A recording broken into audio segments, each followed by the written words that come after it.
piazza che ai saltimbanchi e dalle enormi voci risuona, ma tra i filari intristiti verrai con te, tra la neve, tutte le cose ti racconterei che qui furono, che avresti amate.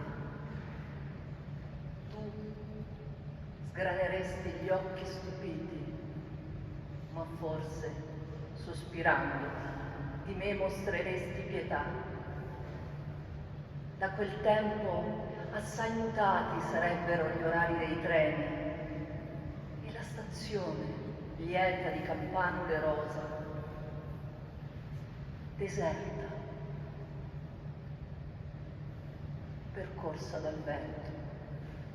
Grazie.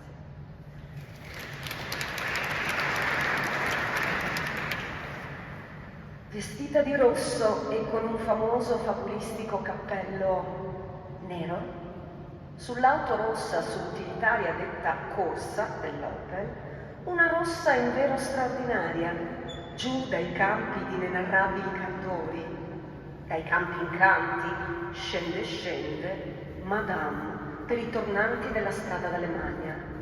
È già tardi, il traffico è debole, stagna, è la sera, già notte, del dì di festa.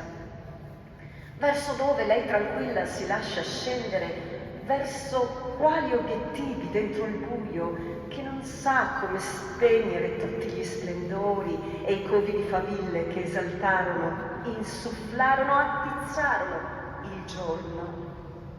Da dove a dove fa ritorno?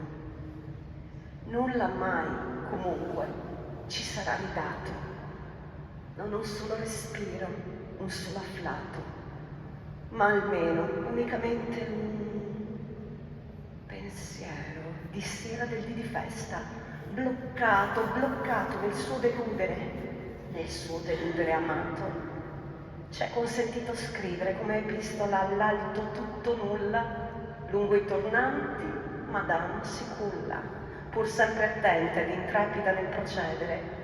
Già sono lungi i campi paradisi, intrisi ora di tenebre, e lei è qui, nella sera del dì di festa, che pungendo si ingelatina ancora nell'aria.